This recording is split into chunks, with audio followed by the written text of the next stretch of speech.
Hello बच्चों, let's read this question. So the question here is, if a block kept on rough horizontal surface is pulled to an angle by applying 100 Newton force at 37 degree with the horizontal as depicted in the figure.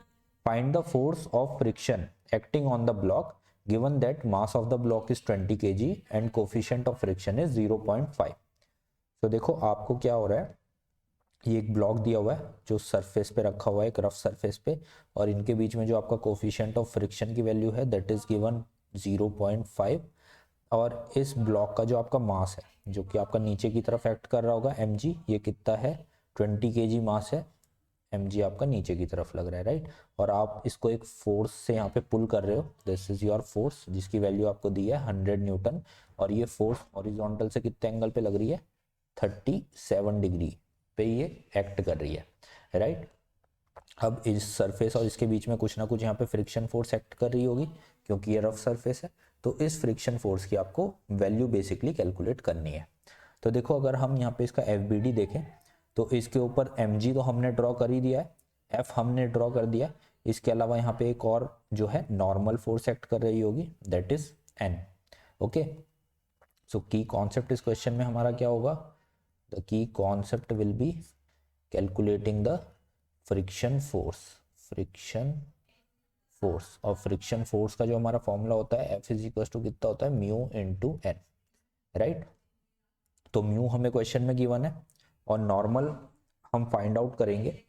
और सबसे पहले तो हम ये check करते हैं कि जो हॉरिजॉन्टल फोर्स है, क्या हॉरिजॉन्टल फोर्स इतनी है कि वो स्टैटिक फ्रिक्शन को ओवरकम कर पा रही है, क्योंकि अगर वो इतनी है ही नहीं तो फिर स्टैटिक फ्रिक्शन की वैल्यू कितनी होगी, इस हॉरिजॉन्टल फोर्स के इक्वल होगी। तो सबसे पहले तो हमें ये हॉरिजॉन्टल फोर्स चेक करनी है कि कितनी है, राइट। तो ये हॉरिजॉन्टल कंपोनेंट इसका यहाँ पे आएगा जो कि आएगा F cos 37 डिग्री, ठीक है। तो इसको हम लिख सकते हैं 100 इंटू कॉस 37 हमारा होता है 4/5। तो इसको आप सॉल्व करोगे तो ये कितना आने वाला है, ये 20 आएगा, 24 जाए 80 न्यूटन। तो यानी कि आपकी जो हॉरिजॉन्टल फोर्स है वो 80 न्यूटन है। अब आपकी जो फ्रिक्शन फोर्स यहाँ से कैलकुलेट करके आनी चाहिए वो 80 न्यूटन से कम होनी चाहिए, तभी ये जो ब्लॉक है ये मोशन में आएगा, वरना ये स्टैटिक इसी जगह पे खड़ा रहेगा, ठीक है। और ये जो इसका फिर फ्रिक्शन की वैल्यू आ जाएगी वो 80 न्यूटन ही आ जाएगी। ओके, तो चलो कैलकुलेट करते हैं। देखो सबसे पहले एक तो ऊपर वर्टिकल डायरेक्शन में और कौन सी फोर्स लग रही है, अगर हम इसका वर्टिकल कंपोनेंट देखें तो वो कितना होगा F sin 37 डिग्री। तो F यानी 100 और sin 37 की आपकी वैल्यू होती है 3/5, तो ये हो जाएगा आपका 23 जाए यानी कि 60 न्यूटन।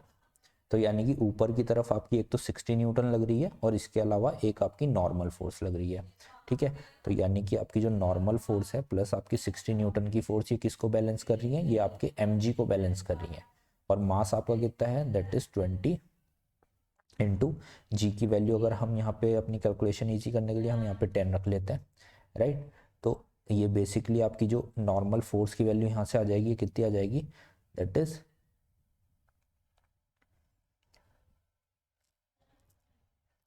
सॉरी ये 200 आ गया ना, राइट। 200 माइनस 60, तो आपका नॉर्मल फोर्स यहाँ पे आ जाएगा 140 न्यूटन, राइट। और अगर आपका नॉर्मली आ गया तो आप फ्रिक्शन अपना कैलकुलेट कर सकते हो 0.5 इंटू आपका नॉर्मल फोर्स दैट इज 140। तो जब आप देखोगे तो ये कितना आ रहा है, दिस इज 70 न्यूटन। तो यानी कि आपकी जो हॉरिजॉन्टल फोर्स थी वो 80 न्यूटन थी, वो इस फ्रिक्शन फोर्स से बड़ी थी। तो इसका मतलब ये बॉडी आपकी मूव कर रही है और इस पे जो फ्रिक्शन फोर्स लग रही है वो कितनी है, वो है 70 न्यूटन। तो 70 Newton is your correct answer. So I hope you understood this question. Good luck.